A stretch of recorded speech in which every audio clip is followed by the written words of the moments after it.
बिहार के पटना में श्रम प्रवर्तन अधिकारी के घर ईडी का छापा। छापेमारी के दौरान बरामद हुए 2.5 करोड़ कैश, ज्वेलरी और पासबुक सहित कई दस्तावेज भी जब्त किए गए। वाराणसी में काशी विश्वनाथ कॉरिडोर के उद्घाटन की तैयारियां हुई तेज। रंग बिरंगी लाइटों से की गई गंगा घाटों की भव्य सजावट। 13 दिसंबर को प्रधानमंत्री मोदी करेंगे उद्घाटन।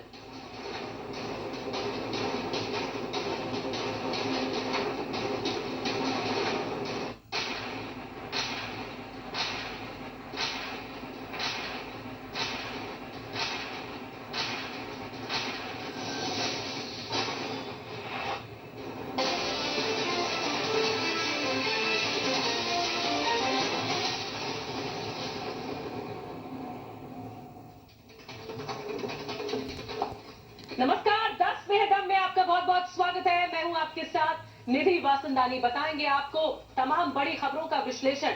सबसे पहले बात होगी 10 में है दम की। काशी तैयार है, प्रधानमंत्री मोदी का इंतजार, ये आज की पहली खबर होगी। वहीं आपको बता दें कि यूपी चुनाव से पहले सियासत बढ़ गई है। यूपी में फीते पर सियासी घमासान मचा हुआ है। क्या है खबर, वार पलटवार कैसे हो रहा है ये भी बताएंगे। सौगातों से क्या 2022 की सत्ता मिलने वाली है, ये भी आज की बड़ी खबर में होगा। और साथ में अब यादों में रहेंगे जनरल रावत। तो चलिए 10 में दम की शुरुआत करते हैं काशी से। जी हाँ, देश की सांस्कृतिक नगरी कहलाती है काशी। काशी विश्वनाथ कॉरिडोर जो कि 800 करोड़ की परियोजना बताई जा रही है, जिसका उद्घाटन करने वाले हैं प्रधानमंत्री नरेंद्र मोदी। तो काशी इंतजार कर रही है अपने प्रधान सेवक का। आपको बता दें कि ये जो कॉरिडोर है, ये योजना तो बड़ी है, लाभ भी बड़ा मिलने वाला है। कैसे मंदिरों को गंगा के तटों से जोड़ा जाएगा, ये बड़ी योजना में शामिल है। देखिए, काशी इंतजार कर रही है, रंग बिरंगी लाइटों से सज गई है वाराणसी।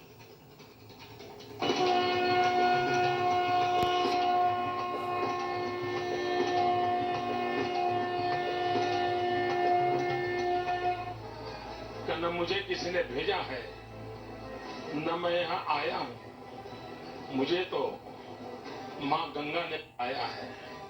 साल 2014 के लोकसभा चुनाव में नामांकन के बाद प्रधानमंत्री नरेंद्र मोदी ने कहा था, मैं आया नहीं हूँ, मुझे गंगा मैया ने बुलाया है।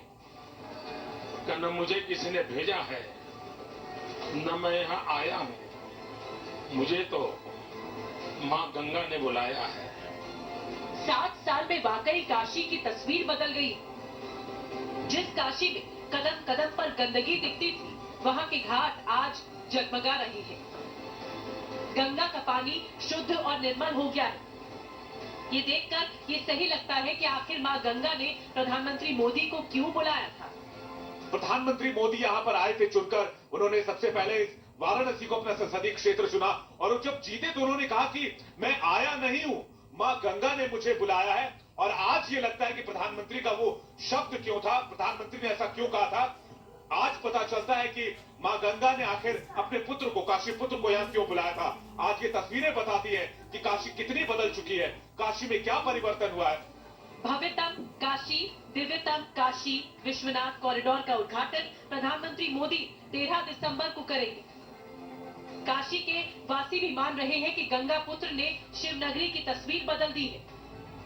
मैंने काशी को हर चौराहा बजबजाते हुए देखा है। आप स्वयं एक्सपीरियंस आज कर रहे हैं कि काशी बहुत बदल चुका है। काशी विश्वनाथ कॉरिडोर एक अपने आप में एक अद्भुत उदाहरण है कि देश बदल रहा है, किसान घर वापसी हो रहा है। योगी जी का 2022 में पूर्ण रूप से घर वापसी हो रहा है उत्तर प्रदेश में भी। और यही नहीं, घर वापसी 2022 में योगी जी यहाँ और 24 में भी घर वापसी वहाँ भी हो रहा है। काशी विश्वनाथ कॉरिडोर के उद्घाटन का काशी के लोग बेसब्री से इंतजार कर रहे हैं। घाट सज चुके हैं, तैयारी पूरी है। उत्साह इतना है कि छोटे छोटे बच्चे शिव तांडव स्तोत्र सुना रहे हैं। जटाटवी गलज्जल प्रभा पावित स्थले कलेवलंबलंबतं भुजंगतुंगमालिकां डमड्डमड्डमड्डमन्निनादमड्डमर्वयं चकार चंड तांडवं तनोतु नः शिव शिव। काशी विश्वनाथ धाम के महंत का कहना है कि ये सौभाग्य की बात है कि इस ऐतिहासिक क्षण के हम सभी साक्षी बन रहे हैं। इसका पूरा श्रेय काशी के लोकप्रिय सांसद को ही जाता है। बड़े सौभाग्य की बात है कि इस ऐतिहासिक क्षण के हम सब साक्षी बनने जा रहे हैं, जहां पर गलियों के रास्ते से, सकरे रास्ते से लोगों को जाना पड़ता था। जो अशक्त थे, जो वृद्ध थे, जो रोगी थे, वो बाबा के दरबार तक नहीं पहुंच पाते थे। आज आदरणीय प्रधानमंत्री श्री नरेंद्र मोदी जी, जो काशी के प्रिय सांसद और विश्व के सर्वाधिक लोकप्रिय नेता हैं, आज उनके कारण यह इतना सुविस्तृत प्रशस्त स्थान मिला है। इंदौर की महारानी अहिल्याबाई होलकर के काशी विश्वनाथ मंदिर के पुनरुद्धार के करीब 352 साल बाद प्रधानमंत्री नरेंद्र मोदी ने विश्वनाथ धाम की भव्यता को बढ़ाने का काम किया। काशी की तस्वीर बदल गई है। प्रधानमंत्री मोदी ने जो कहा था वो करके दिखाया है। बीजेपी अयोध्या काशी को चुनावी मुद्दा भी बनाने जा रही है। ऐसे में तय माना जा रहा है कि सुंदरतम काशी चुनावों में भी कमाल करेगी। Bureau report, Republic Bharat. तो काशी इंतजार कर रही है, दिखाएंगे और भी तस्वीरें आपको रिपब्लिक भारत पर, बड़ी कवरेज आप देख पाएंगे। लेकिन यूपी में फीते वाली जो सियासत है उस पर घमासान मच चुका है, और घमासान भी ऐसा मचा है कि पूर्वांचल को सौगात देने के बहाने प्रधानमंत्री मोदी ने विरोधियों पर तंज कसा है और ये बताया है कि जब हम काम शुरू करते हैं तो काम को बीच में नहीं छोड़ते हैं। अखिलेश यादव ने फिर पलटवार कैसे किया, देखिए जरा।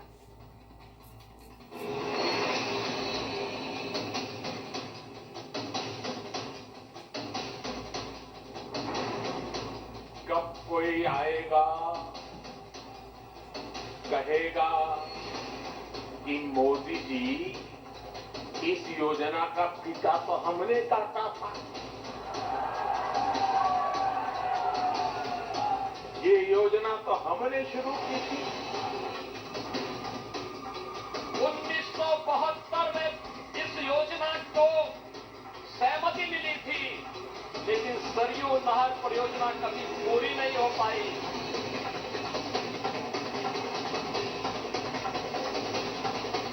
ठंड बढ़ने के साथ साथ यूपी का सियासी टेम्परेचर भी बढ़ता जा रहा है। प्रधानमंत्री मोदी ने एक तरफ जहां किसानों को 10,000 करोड़ की सरयू नहर परियोजना की सौगात दी, तो वहीं बिना नाम लिए अपने ही अंदाज से अखिलेश यादव पर तंज कर दिया। तो सुबह से मैं इंतजार कर रहा था कि कब कोई आएगा कहेगा कि मोदी जी इस योजना का पिता तो हमने काटा था, ये योजना तो हमने शुरू की थी। कुछ लोग हैं जिनकी आदत है ऐसा कहने की। हो सकता है बचपन में इस योजना का पिता भी उन्होंने ही काटा हो। ये अच्छा है कि लखनऊ से फीता, दिल्ली से कैंची। सरयू परियोजना, मुझे खुशी है इस बात की कि जो अभी तक विकास के कार्यों का उद्घाटन हुआ है उसमें बड़े पैमाने पर समाजवादी सरकार का योगदान है। समाजवादी सरकार में वो कार्य आगे बढ़ाए गए।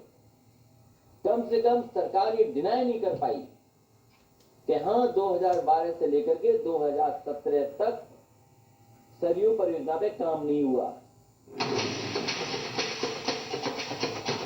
प्रधानमंत्री मोदी ने कानून व्यवस्था को लेकर भी पूर्व की अखिलेश सरकार पर सवाल उठाए। मोदी ने कहा, पहले माफियाओं को संरक्षण मिलता था, आज उनके खिलाफ बुलडोजर चल रहा है। फर्क साफ है। पहले जो सरकार में थे वो माफिया को संरक्षण देते थे। आज योगी जी की सरकार माफिया की सफाई में जुटी है।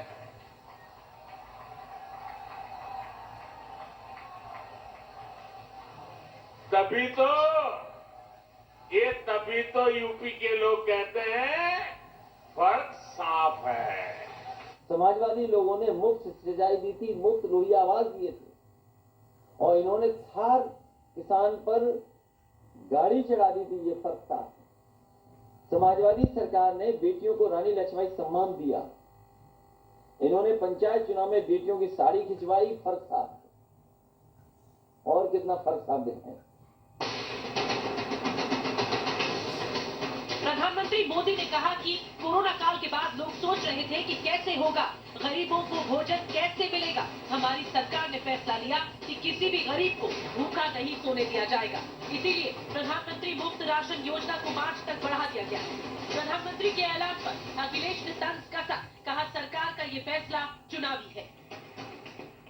इस कोरोना काल में हमने पूरी ईमानदारी से प्रयास किया है कि कोई गरीब भूखा न सोए। और अभी इसलिए पीएम गरीब कल्याण अन्न योजना के तहत मिल रहे मुफ्त राशन के अभियान को होली से आगे तक बढ़ा दिया गया है। ये राशन पहले नवंबर तक था, उत्तर प्रदेश का चुनाव देखते हुए मार्च तक आ गया। क्या उसके बाद गरीबी मिट जाएगी?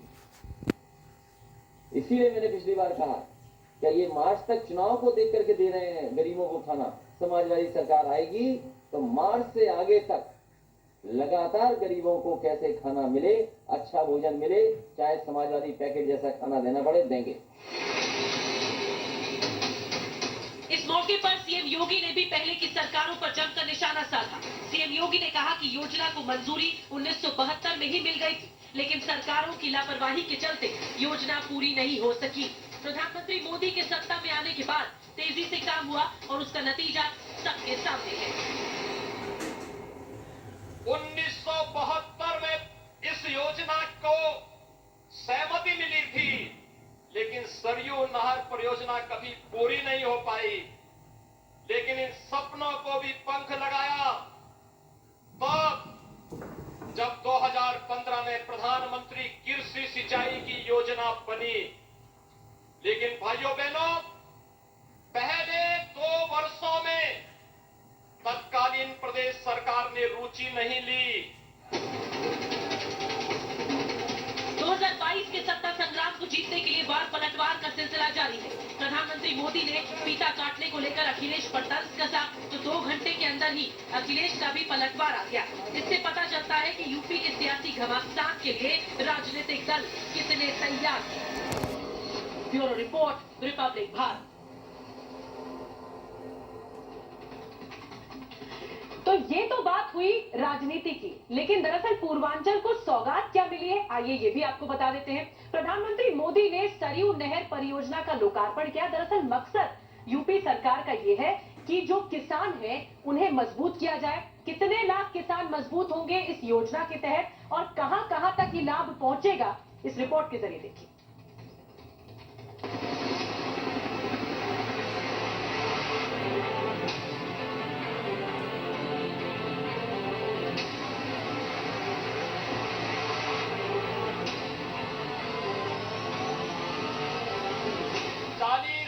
में भी परियोजना आधी भी पूरी नहीं हो पाई थी।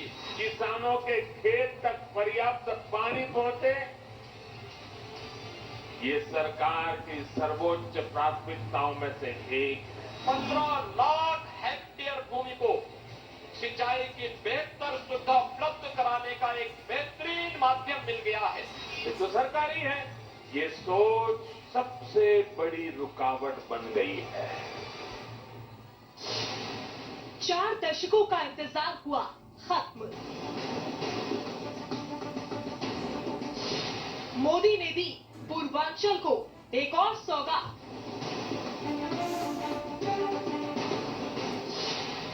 सरयू नहर परियोजना का लोकार्पण।